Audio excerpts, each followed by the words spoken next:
Broadcast is now starting. All attendees are in listen-only mode. Good afternoon, everybody. This is David Forrest from Collaborative Gain, and I am joined by my friend Brittany Crown, who's the manager of our 365 program. Brittany, how are you? Doing well, thank you. How are you? I'm doing great, thanks. So we have an exciting webinar programmed for you today, and I wanted to also mention for folks who weren't able to join us last week, we had Jay Haynes do his Jobs to be Done webinar, which was really, really well received, where he talked about how to beat Apple and Google. At their own game, and just a very compelling webinar. We've got it up on the site if you'd like to see it, if you weren't able to, or if you want to revisit it, please go to our podcast page, which will soon be changing to say media because it's more than just podcast now, and you can enjoy Jay's webinar. But for today, we are joined by Victor Cho, who is the CEO of Evite, and Kristy Gharabally, who is the Director of Corporate Communications, and they've got a great webinar planned for you today. For folks who were at the meetings in San Francisco, you know that we had Ellen Powell come and talk with us about her journey in terms of sexual discrimination in the Valley and all of the things that she's done to raise awareness for women in the workplace and to make sure that we're providing equal opportunities to all of our employees. And as we were working with Ellen to come speak with us in San Francisco, Victor and Kristy reached out and said that they were doing similar kinds of work, and that Victor's goal for Evite was to create a 60% female tech company. This is obviously a very important topic in terms of equality, but I suspect that there are many other great things that Victor will share with us about his efforts to create a 60% female tech companies. So, Victor, Kristy, welcome. How are you both? Excellent. Pleasure to be here. So I'm sorry, Kristy. How are you? I'm well, thank you. Excellent. So Kristy's going to be super important because Victor's going to talk for about 20, 25 minutes or so about all of the efforts, and then we're going to ask Kristy for the real story. She's going to tell us exactly what's going down at Evite and how the culture has evolved. And so Victor will share with us his story, and then we'll get other perspective from Kristy, and then open it up to all of you for questions and comments that you may have about their efforts. So I'm going to go real quickly about through the GoToWebinar controls. If you haven't participated in one of our webinars so far, this will be useful to you. If you have, apologies for the repetition, but everybody has a control panel on your GoToWebinar software with an orange arrow. If it's pointed to the left, it needs to be expanded, so click it and it'll point over to the right. You can go in full screen mode so you can see Victor's slides in full if that's a better experience for you. At any point, if you've got a question or a comment, you can click the little hand icon and raise your hand, and we'll monitor those closely and get back to you in real time about your question or comment. And near the end of the presentation, when Victor and Kristy are done kind of sharing their thoughts, I'll open it up to questions and comments and then call on you. I will unmute your microphone. Everybody is muted by default at the start so that we don't have audio chaos.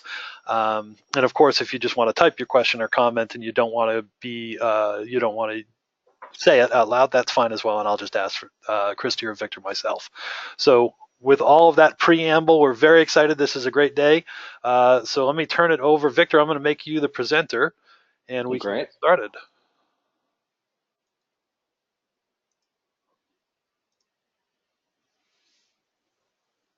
All right, excellent. Show my screen. And there we go. Can you see me? We sure can. All right, perfect. All right, well, fellow council members, thanks for joining. Since you're all on the councils, I don't have to talk about how wonderful I think it is. But some quick background. I've actually been part of the councils since before it was called the councils, way back in 2005, I want to say. I got involved with Phil while I was at Intuit. It's one of my favorite professional organizations to be part of. So it's just a pleasure to be here and share some frameworks. I don't know if there's anyone here from Council 6, but I'm told people enjoy my various visual frameworks because I'm a very visual person. So I'm happy to share some of those with you today and some of the story of Evite. I know Ann Ashby is here keeping a close eye on you. Ann is working closely. Excellent. Oh, maybe even before I start this, I will show you guys. Hold on. Kind of an important context. these are my two young girls, Isabella on the left, Jacqueline on the right. They are 8 and 10. And I want to say that having two young girls is a factor for me in terms of how I think about diversity and its importance. I constantly think about what kind of world are they going to grow up in, and are they going to have equal treatment? Yeah. So I give them credit for making me more tuned to this than I think I was 10 or 15 years ago. So 2 seconds on Evite. Hopefully all of you guys know what Evite is, but what you might not know is that we aspire to be so much more than just an invitation service. Our fundamental purpose, and we talk about it as a purpose as opposed to a mission or vision, because I think that's more powerful. But the reason we exist and the reason 120 people come to work every day is this. It's to bring people together face to face, creating shared memories and new strengthened connections. So today we're invitations. In the last year or so, we started to add new functions and features to bring people together. Just because at our core, we believe that groups of people coming together face to face can do amazing things. It's kind of in some ways at the heart of the diversity push as well, which is we are all about as a culture bringing diverse folks together. So a lot of this probably is new, but I think it's powerful to see it on a slide. This is from Business Insider. This is the current state of gender diversity in tech, and it's picked one particular dimension, which is female versus male. But of course, there are other dimensions that we'll talk about in a bit. But yeah, if you scan this, so percentage of employees overall, percentage of leadership roles, so those are folks in managerial roles, and percentage of tech roles. The picture you see here from really the monsters in the space is that it is incredibly skewed in the wrong direction, and it gets worse and worse the higher up the organizational chain you go in terms of leadership, and it gets worse the deeper you go into the technical stack. The best one here, well, it's interesting that different people have different ratios. So Uber is on average higher overall with women, but then you look in other areas and it's one of the worst in terms of, say, percentage of tech roles. So this is known to me. I've worked in tech forever, and one of my guiding principles as I came to take over the CEO reins was not to do this, to be sure that we built a tech organization that was more balanced and had more diversity. Important for me personally, and just important for me in terms of business results as well, because I've come traditionally from very diverse corporate environments, and I realized the value of having diverse thinking. So our metrics, if you can kind of keep these in mind, look like this. So we are 60% overall female, 60% of our leadership roles. So my senior staff, people that are directly reporting into me, are majority women, and our tech roles as measured by product and technology are 40%. So we are way better than a lot of these big guys, which is good. I will say it wasn't my explicit goal to hit 60% per se. My goal was simply, let's create an environment where diversity can thrive and see what happens. And we ended up here, but it's not a number that we actually solve for explicitly. And really the bulk of this webinar is to talk about how did we go about achieving this over time. So here's a quick snapshot of what diversity looks like. By the way, congratulations. I mean, that's just awesome to see. Thank you. No, I mean, for those of you that have worked in more diverse environments, it's so much more vibrant. It's so much more open and collaborative, and it's just better all the way around. And I've worked in the opposite. I was at Microsoft in the early days where they had ratios very similar to the other tech companies. All the tech folks were men back then, just as badly skewed. Here's our crew. You can hopefully pick out here that there's a great gender mix, but also, again, and we don't solve for this explicitly, there's a great racial mix. There's a great mix of ages. We do skew a little bit young, but we've got folks from across the spectrum. I consider myself one of the old guys. We have dinosaurs. We even go prehistoric. So we've got everything. That's great. And we have a lot of fun, as you can tell. So of course I get the question from a lot of folks, how do you guys actually do that? get to such a diverse number? And I will start with maybe a more important point, which is there are two things that we do not do that people expect us to do. One of them I've talked about, which is we actually do not set a quota in the company. So I didn't go to my CTO to say, hey, you must have X percentage, or today you're at X percent, you should probably get to Y percent. We have just a broad philosophy, which is, hey, we want to build as diverse a place as possible, and we'll put systems and tools in place to make that happen. But we don't solve for it as a number. And the other key thing is when we hire, and we'll talk a lot about hiring here in the second swim lane. When we hire, we always hire gender diversity agnostic. So we will bring in a pool of candidates, and the specific instruction is hire the best candidate, right? Not hire to sway us one way or the other. So people get very surprised that we can achieve better diversity numbers without doing those two things, because those are in some ways the first places that people naturally go when they think about achieving diversity.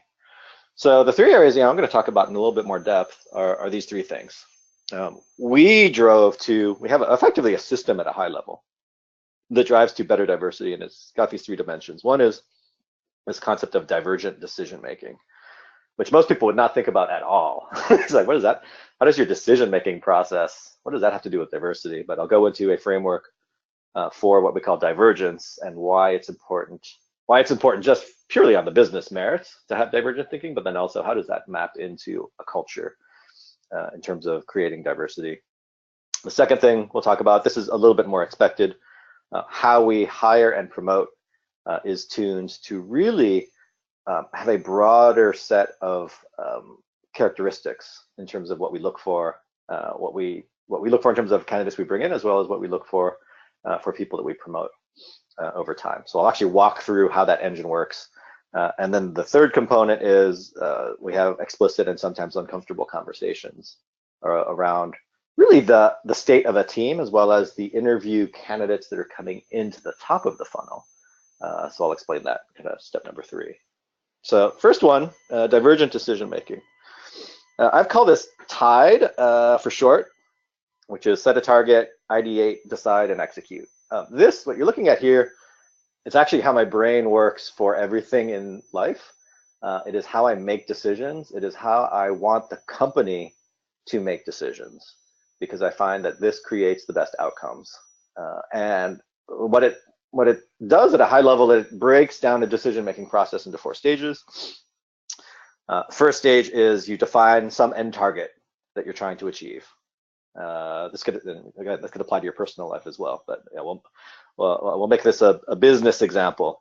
So a specific target that we had at Evite over the last 12 months was to bring our year-over-year event cadence gap down to 0. So we basically wanted to have stability in the number of parties that we were throwing, which hadn't been the case for the last couple of years. So our success metric, and we said we wanted to do that by midpoint of the year, ideally. So below you can see what are the important elements of a target. It's the success metrics, make it tangible. It's the timing by the middle of the year. It's something called the DACY. Many of you are probably familiar with that. That's a decision-making framework of who's driving, etc. So that's pretty straightforward. Most people do that. A lot of people don't do the number 2, which is they go straight from an end target into, okay, now we're going to go do. And this is where ideation and diversity comes in, which is really cast a wide net. And we promote this in the company. When we have a given problem, it's not me sitting in a room saying, okay, now go do X. It's us as a group, to a large degree, defining, hey, here's the end target. And then we do a process we go through a process which we call divergence. We call it divergence because it goes wide and then it comes down and narrows. And really, this is just a creative exercise to think of all the possible ways you could go achieve that end target. And this is where diversity really plays a role, because to get the most divergent ideas, you really need to have divergent employees in your employee base. If everyone looks the same and has the same background and comes from the same place, you'll find when you run this kind of engine, you don't get a lot of diversity. It's like, oh, well, let's go refactor the code base, or let's go do X, Y, Z. But when you have a diverse base, you actually get some really radical thinking. And why that's valuable is it really pushes the envelope of what should we do, right? What is the best option to go achieve this? It often creates constructive conflict, because you'll have people thinking, well, I think we should go do A. I think we should go do B. But through this process, you'll come up with pros and cons, you'll refine, and ultimately you'll come down to a smaller subset in terms of how you can achieve the goal. The rest is pretty straightforward, which is then at some point you make a call, you actually decide on the direction you're going to go, you commit resources, and then you go execute. And you have milestones, etc. Just pure FYI for any of you in the room that are looking for ways to streamline your lives and not work as hard. I always tell people I'm a great proponent of work-life balance, because actually it's more important for me to spend time with those two beautiful girls that I started with. And so this, for me, if you think about my role as a CEO, I spend my energy in these yellow boxes, right? So I will spend energy agreeing that the target is correct. I will let the teams diverge their thinking and come back. I do want to hear for things that are important. What did we think about, and why did we decide this was the way to go? Right. I'll be there often to make the call and commit the resources, and then on execution, there are key decision checkpoints and milestones. But generally, I'll stay out of the team's way, or I try to. And that is how I get out of the weeds of the day-to-day and ensure that we create an engine, right, that delivers results. So bringing this back to diversity, like how the hell does that help with diversity? When you have a divergent decision-making process, as I said, it becomes painfully apparent when you don't have diversity in the employee base, because this process just doesn't create the same kind of value. So for us, super important to have a divergent thinking process, and then we need to match our employee base to that. The second key thing that we do is we hire and promote based on a much broader set of criteria than most companies. So this is kind of a complex framework, so let me walk through it at a high level. At our core, we think of three things as important in terms of an employee in the organization. Two of these three things people tend to think about, companies tend to think about. The third they almost never think about. So what are these three things? This is on the left. Bucket number one is, does the person have the capability to deliver at the level that we need for the role? We call those required capabilities. And that breaks out on the right into a bunch of different layers. So you can think of, do they have the content knowledge and capabilities to do the job?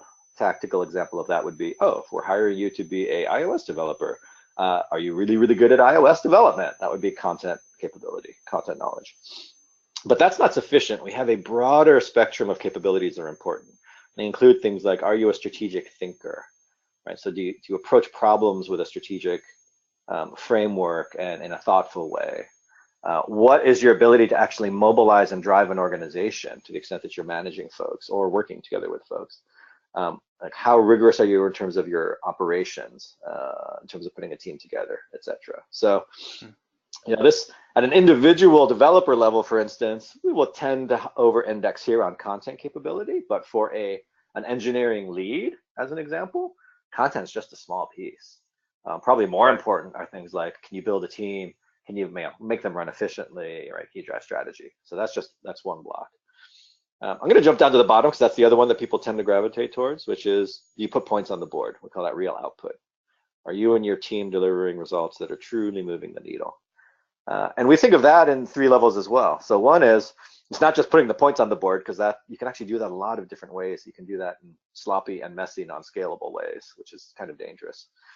So one is just speed and urgency, right? You put those points on the board in a self-driven way, where because I'm not a top-down dictatorial type of leader, I need the team to self-generate intensity, if that makes sense. So that's a key component. Scalability is a key component. So yeah, I'll continue to use the development metaphor here. Maybe you are an awesome iOS developer in terms of your capabilities, and you built some wicked code, but nobody can understand it, and it's not documented. And so now it's just like, okay, great. Now you're the only person that can do anything with that, and we can't scale that when we have the next 2 or 3 people. And then the third one is the one that people tend to think about here is measurable impact. So this one's also unique because we will have people in other coming from other companies that have, in their mind, they are strong performers because they tend to have output that is measurable, but they sometimes miss some of those other things, in particular scalability. So that's second dimension. And then the third dimension, which almost no company has that I've seen, and this I kind of the core thought of it came from Paul English, who was one of the Kayak co-founders. It's this concept of energy accretive. And this is the fuzziest one, but it is in some ways the most powerful. So It's simply, are you energy accretive to the organization? When you land in the company, it's not just about your individual performance at Evite. It's your individual performance in terms of your capabilities and output, but also, look, what are you doing to make the team better? Or worst case, like, are you actually making the team worse because you're an emotional drag, or a process drag, or a mindset drag? So think of this blowing out into things like, do you have a right mindset in terms of how you approach problems? Do you have a positive can-do attitude? Is your core DNA to constantly change and reinvent? And can you actually work with a team? Like you could be part of a team, you could be leading a team, right? But do you have that? People that typically have low, that are energy dilutive, which is our term for the opposite of this, because if you said, oh yeah, we're gonna go tackle this project, or we're gonna invite, Jason. People that are energy dilutive, the response in the room is like, Jason. Like, hey, he's so good. He's such a good coder, but oh my God, like it's so hard pulling teeth. And so we have a robust process to basically assess this for every single employee on the company on a scale for their role, anywhere from red to green. So bringing that all the way back to diversity. Think of it, now that you understand this is our core talent engine. We will use this both when we hire individuals and, more importantly, when we promote individuals within the organization. But as you can tell, it's a much broader and expansive list of things that we look for. So what does this allow us to do? This allows us to bring in leads that have characteristics that maybe someone like an Uber or a Microsoft would say, oh my God, you weren't the top 1% of your class in Caltech, we're not going to go talk to you. It's like, no, content skills are important, but can they, do they have these other things? And it's absolutely the case, at least from my experience, that the balance scorecard on these dimensions will absolutely over deliver in aggregate against a point expert who's like, maybe a phenomenal developer who is energy dilutive in the organization, can't set up scalable systems, right? Doesn't think strategically. Those people top out very rapidly. So broader set of, sorry, go ahead. No, what I was going to say is this resonates a lot with me based on all the conversations that I hear around the councils. And typically when members are having a challenge or want to have a private conversation with our RFH calls, invariably it's not about content. I mean, people, for the most part, are skilled and know what they're doing as far as their kind of core disciplines, but it's all of the other stuff that you're pointing out here is where companies stumble.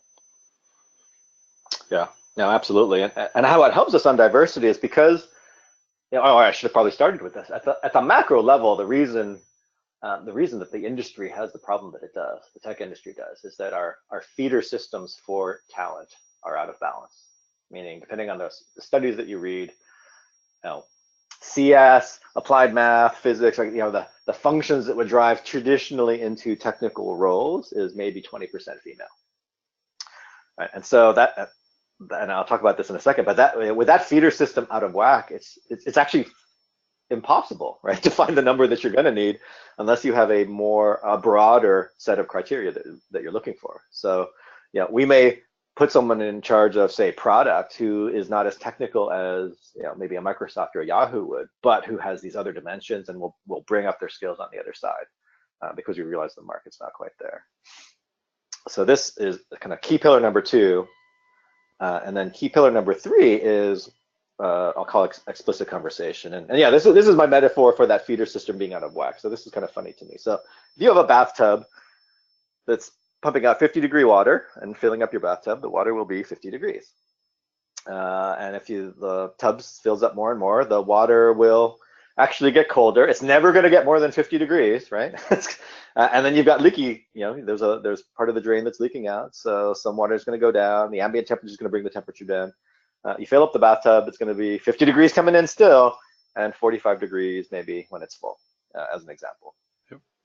What does that 50 degrees represent? Think of that as the percentage of females coming into the market from the feeder systems, right? That really is the top of the faucet for our market. So if 20% of all of the candidate flow coming in is female, it's actually irrational to look at the aggregate market and just say, well, how come that's not 50% if you don't change anything? Because it just, by mathematical definition, is never going to, it's never, you always have a feeder going in that's dampening it back down, right, to some level.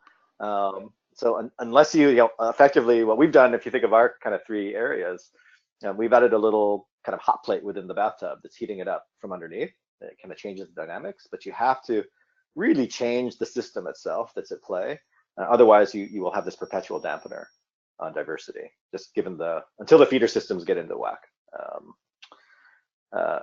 I will make a point, which is smaller companies like ours have a much easier time to change their system because we are smaller. Someone like a Facebook or an Apple, really hard problem for them to move those numbers, given that the feeder, because they have such large pools of talent. It's still doable, right? I would argue they could still apply a lot of these principles, and over the course of 5 or 10 years, they could make a meaningful dent in that, because in that period of time, you can actually overcome whatever training gaps you had from the feeder systems because you can replicate them yourself, and they have enough scale to do that. And that's really what I think they should do.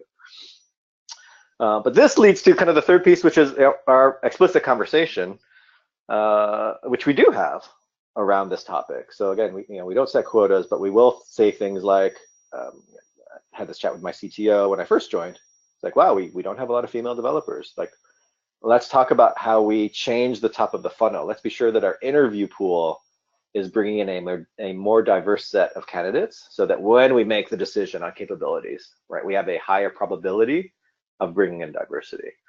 To play that back out with numbers, right, if we just held to market dynamics, again, think about that feeder system at 20%, and we brought in 100 candidates to go interview, 20 would probably be women, 80 would be men.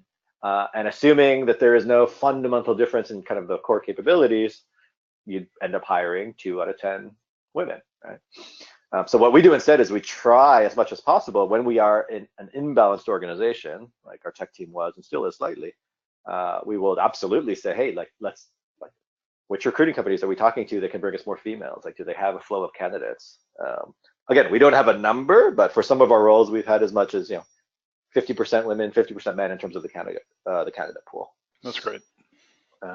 So that's it. Those are the 3 levers that we've kind of had running for the last 3 years since I've been here, and it kind of organically and slowly has generated the change in the right direction from my perspective.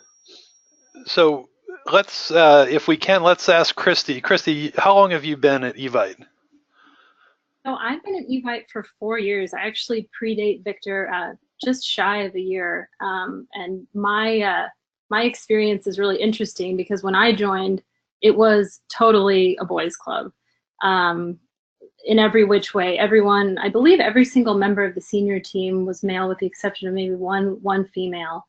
And as soon as Victor came, and I'm not just saying this because he's on this call, it really did start to transform. I mean, it's just been incredible to watch the transformation. I mean, I think we were about 45 people when he started, and we've more than doubled the size of the team. And it's really just a testament to, a lot of the things that Victor just talked about. So how has it, you said it started as a boys club, kind of how has it evolved and culturally, what were some of the challenges that you faced culturally, Kristy, as Victor was, stepped into the role, and the mood did, I remember Ellen in San Francisco was talking about Reddit in some of the egregious things that were going on culturally at Reddit. How has that kind of evolved for you at Evite? Were Victor's thoughts really well received? Was it a bit of a back and forth? How did that develop over the last 4 years? Yeah, sure. So everything's an evolution, but you've got to start somewhere.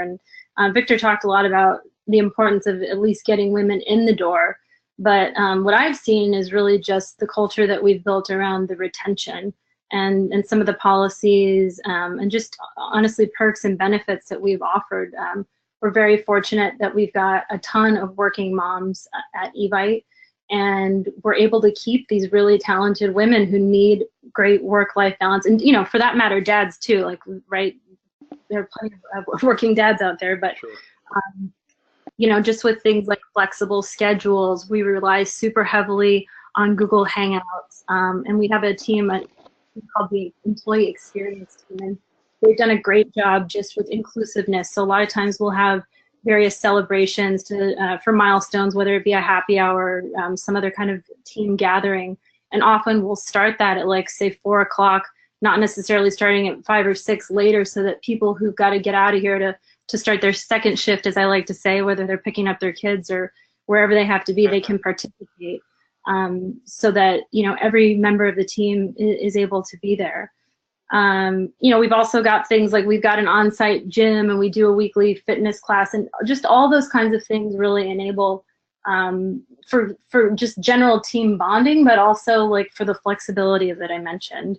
So it's not really a surprise that you've got all these senior leaders. We've got a woman head of product, woman head of mobile dev, head of ad ops, head of data and analytics. I mean, it's just, you've got really, really talented women in some of these technical roles. So it's been really cool. I'm actually, it's funny when we think about gender diversity, my team is all women. I've got 7 women reporting to me on the corporate communications team. So I'm kind of struggling with ironically, the reverse, where I'm thinking we got to get some male blood in this to make sure we balance it out. So we are doing that. We actually have 2 contractors right now that we're working with just to ensure that we've got the perspective. So, you know, it kind of works both ways.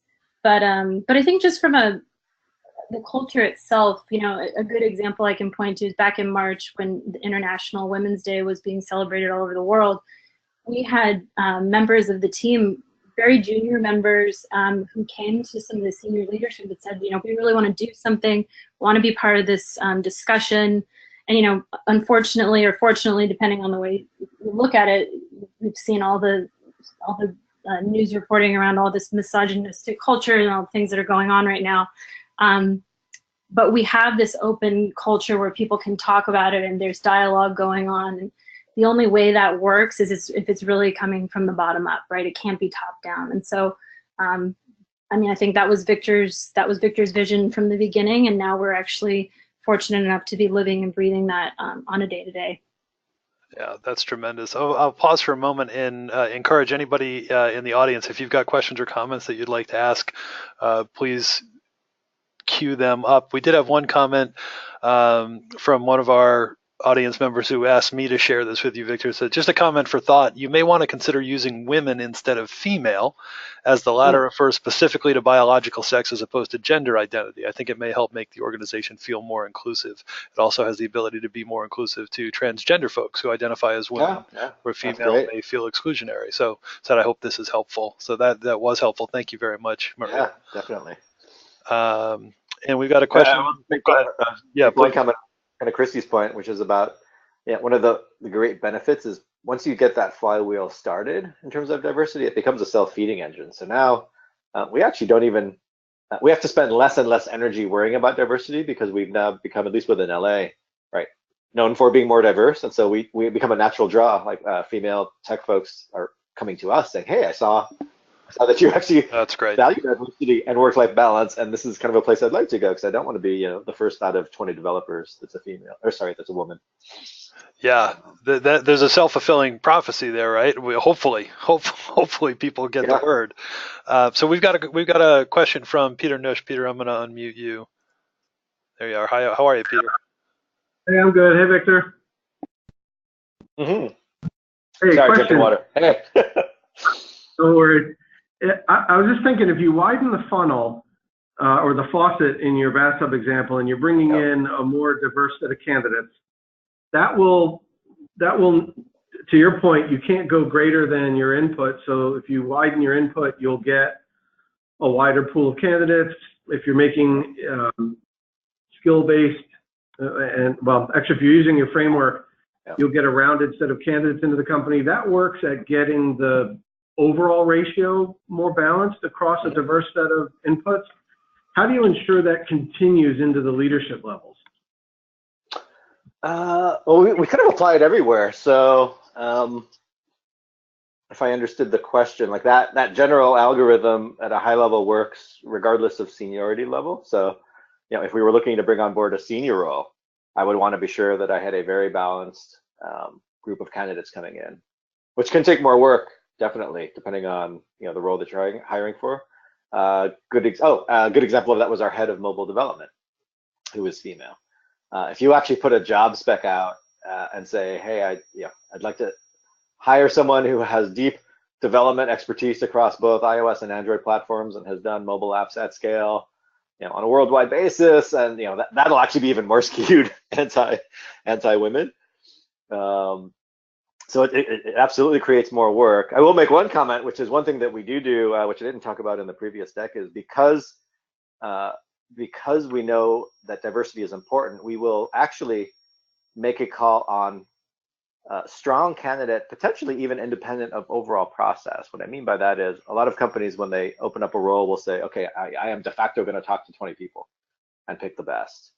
And for that role, right, we started the process, but we actually, when we found Tati, who runs that organization, and it was clear that she was qualified and talented, we didn't go look for 20 more. We just said, awesome, we want to give you the job. Do you want to take the job? And she took the job. She was maybe, I think, the third person that I talked to in that process. So you also have to move fast when you do find those rare employees that buck the statistical trend. I'm not sure if that answered your question though, completely. You did a little bit, but maybe let me ask it a different way. Why do you think companies that do have a 30% or so woman ratio in the company fall down to 10 or 20% when they get to the leadership level? What's breaking in between there? It's got to be more than just averages, right? Oh, I see what you're saying. Yeah, no, that's a great question. I would argue that part of it is that they don't have a holistic view of capability. So if you think of that second framework I shared, right, how they're assessing talent is probably more narrow, is my guess. So and I've seen this at Microsoft in the early days. You were promoted to managerial ranks based on your technical acumen, effectively. Right. The better a coder, the best coders would get promoted, and they would be thrust into managerial roles, whether they had any remote innate ability to actually manage and lead people. And that can create some train wrecks, but that becomes self-fulfilling. It's like, oh, well, those people are getting promoted. They hire like-minded, they promote like-minded folks, right? It becomes a perpetuating cycle. And so I think that one is a function to a large degree of the talent engine that people are using to recognize and reward. Got it. Thank you. Thank you, Peter. Jody, we have a comment from Jody. I'm going to unmute you, Jody. You should be able to. There you are. Welcome. Hi, this is Jody from Electronic Arts, and I think you said you're a small company of about 120 people. Mm-hmm. And I'm wondering what suggestions you have for bringing this type of thinking to a larger organization. We're about 10,000 globally distributed, and also for people who are not explicitly in charge of changing the culture. Ooh, that's a good one. And the first place I would start in a larger, well, I would always start at the top. So I do think it's hard unless you have an explicit philosophy at the highest level to try to bring in more diversity. So I would definitely expend energy there with the C-suite and say, hey, this is probably important. But yeah, if you were kind of in charge of your own organization, and I guess it would come down to one, do you have flexibility in modifying your hiring and recruiting processes, or is that not something you can play with? But that'd be one of the first places I would go. Kind of similar to the last question, which is, again, a lot of companies have these formulaic processes for how they run their engines, and that's going to have a certain end result. So to the extent that you can deviate from that or expand on that, that can be powerful. I think that's actually the place I would start. If I had just to do one of these things, it's probably the 60% impact case. And if you couldn't do that, if they said, no, we're gonna feed you your candidates, and these are the people you're gonna get, I'll have to think about that one and get back to you. That would be hard. Thank you, Jody. It is somewhat, this is just my own personal reflection, and it extends beyond corporate sort of, but with the current power structure the way it is, I mean, you look at the Senate and you've got, I think, 18 out of 100 of the senators are women. And when the current power structure, no matter where you are, requires men to change in order for, or it feels like it requires men to change, it's incredibly frustrating to me as a man. And I'm just wondering, how do you, how do we attack that? Do you have any thoughts on how to deal with that kind of dynamic?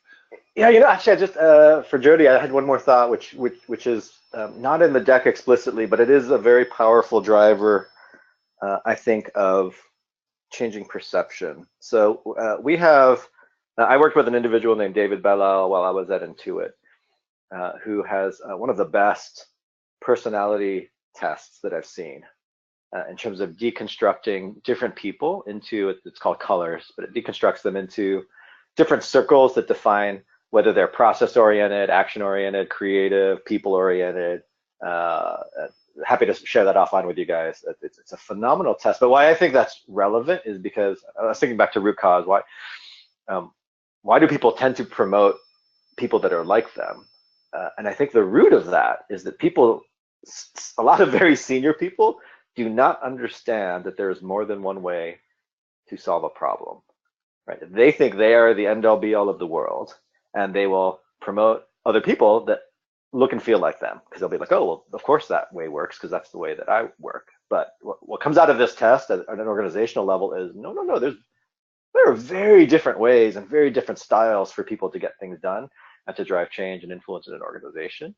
And so just because someone doesn't look like you doesn't mean they're not effective, right? You got to think about those other dimensions, right? Are they putting the points on the board? Are they adding energy to the organization, et cetera?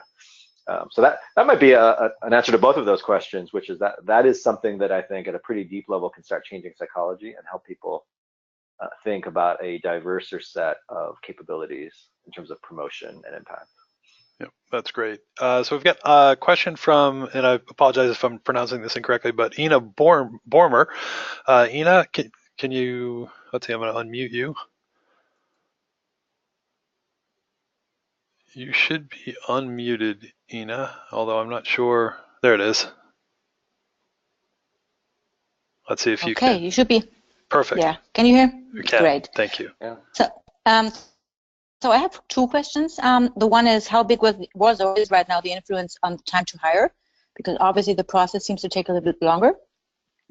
And second one is, did you have to invest in more trainings to fill a hard skill gap? The gaps that you have due to. Yep. Mm-hmm.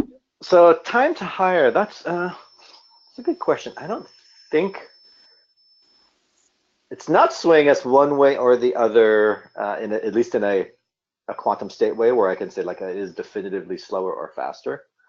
I will say there is a component of it that is faster, which is, as I mentioned, we will pull trigger on good candidates that fit the mold, as opposed to necessarily saying, okay, we're going to go look for, we have to see 10 or 20 different resumes.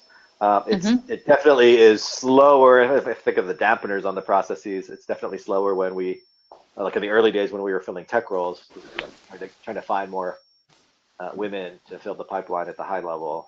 The candidate pool, right, took a little bit longer. But no, I would say in aggregate, I don't think it's, at this stage, it's not a meaningful difference. So that was one. In terms of training, unfortunately, we're still fairly small, so we don't have a huge amount of resources allocated to training. But at a larger company, absolutely. If I were running, HR or I was at Facebook or some of these places, the model is super powerful when you couple it with training to build up skills in folks. We encourage it here, so we do a lot of rotation. We let people rotate through different roles and kind of work on different projects. So they get a lot of on-the-job training, but we don't have a huge formalized tech training budget. Thank you. Victor, what is, if you're willing to share this, what is kind of involuntary turnover as a percentage of the company look like? Oh, we actually have a specific metric for that. Just because I like metrics for everything. So our goal as a company is to have fewer than 1% regrettable losses per quarter. Got it. And a regrettable loss we define as, you guys don't know what that feels like.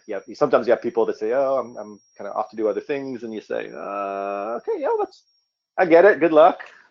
Right? You don't bend over backwards to try to stop them. Regrettable loss in my mind is someone who says, I'm leaving. It's like, oh no, like what can we do? Like, what did we do wrong? Can we get you a different role, etc. Yep. So our regrettable loss rate has stayed under 1% per quarter. So we have had, in a year, we'll have fewer than 4. I think last year we had like 2 regrettable losses out of 100. So now our overall retention rate is strong. That's awesome. That's awesome. Yeah. If there are other questions, people, you can raise your hand or post the question in the chat. Victor, can you talk a little bit more, Kristy, either one of you, talk a little bit more about these, the feeders, right? So it seems systemically to me that having great feeders for talent is super important. And there are lots of wonderful organizations out there, Girls Who Code, that focus explicitly on this. How do you go about doing that differently? I don't think we do anything radically differently than other companies. We tap into recruiters, so we have a number of different recruiters for different technical roles. I will say one thing we do rely on heavily is the network, is the employee network. So we have a whole separate kind of interview hiring framework. And one of those things is this concept of capabilities and energy accretive.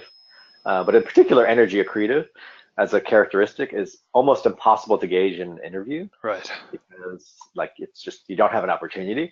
The best measure of it is somebody that has worked with somebody. So we actually place a great amount of emphasis and influence on someone, a high quality employee here who has worked with someone who says this person is good and they've got the skills and they're energy accretive. Like those people, literally, in some cases, we will do a quick interview round and say, great, come on board.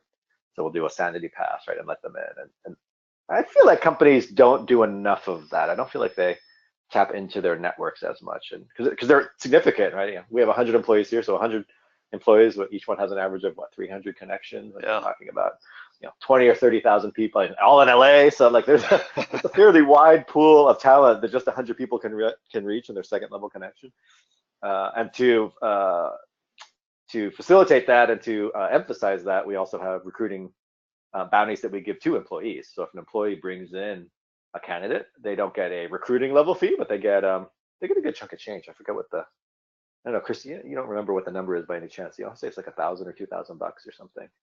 Yeah, it increases, of course, the higher the employee or the level.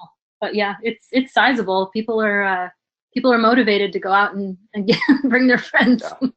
Yep. Yeah, so you kind of answered this, but I'm going to call on Mark Tofik from usertesting.org. Mark, you had a question about the interview process. Yeah, specifically on determining if someone's energy accretive. In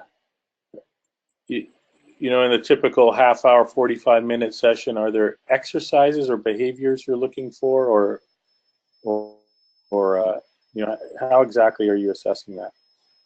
Yeah, no, so our interview process, let's see how much time, I can spend a couple minutes on this. So our interview process explicitly tries not to identify energy accretive, because that is, as I mentioned, that's something really hard to do. So in our interview process, we will actually focus primarily on the capabilities, and we call them the 3 C's. So kind of the three core capabilities, and then we have what we call 3 must-have capabilities. This is actually, I love this framework for hiring because it actually simplifies things so much in terms of how people tend to hire. So if you're like most companies, or most companies that I've seen, they'll create a job spec and they'll say, okay, I need a director of data, and they'll list out all of the things that the person's going to go do, and all of the background experiences that would be nice, and all of the technical skills that are required, and you end up with literally a bullet list of 60 things or 30 things. It's like, okay, we want someone that looks like this. You're of course never going to find someone that looks like that. So one, it's a huge amount of time just to construct that list, and my perspective is it doesn't get to the essence of core capabilities. So what we tell people to define in their job requirement, in their job listing, it's very simple. I say, tell me the 3 core capabilities this person needs to have for you to pull trigger and bring them on board. So I'll just make up something. If we were to hire a new head of data, for instance, it might be something like, proven ability to scale infrastructure that can support 200 million plus users as a core capability. And then in the interview process, we would distribute that around to people, and people would drill hard into that capability and say, can this person do this? Do they have the skill or not? And you don't have to have all of the core capabilities, but you got to have 2 out of 3 for you to come into the company. And then we have what we call the must-have assessment points, which are 3 C's. Those are communications, critical thinking, and cultural fit. So we'll look at those just to make sure that they have those baselines. But at a high level, to answer your question, we're really drilling into capabilities, not energy. and not really output. We're kind of dancing around output, looking at the resume, looking at career progression, but that's also a little bit harder to gauge. That tends to manifest just in career trajectory over time, is my take. It's very capability focused. If that makes sense. Great. Thank you, Mark. Any other questions or comments? Just raise your hand. We've got about 5 or so more minutes before people have to get to there, or either get home if you're on the East Coast or get to your next meeting if you're elsewhere. So Kristy, talk a little bit about how I'm hopeful that Evite's efforts to create a 60% female tech company is catching on, and people are becoming more and more aware of this. As Director of Corporate Communications, how are you trying to spread the word about Evite, about your efforts, and what can we as a community do to help you? Yeah, no, that's a great point. I was thinking about that when we were addressing the question before last. We're just trying to ride the wave. So we're doing everything with all of our outreach channels. We issued a press release just trying to beat the drum that we had achieved this benchmark with a 60% stat. That was way back in March or April. And we've done a lot with our content calendar for our social media channels to highlight. We have a series called Women of Evite where we're highlighting different women executives across the company, kind of profiling them. So just again, giving some additional color and bringing the personalities to life, the people behind the scenes.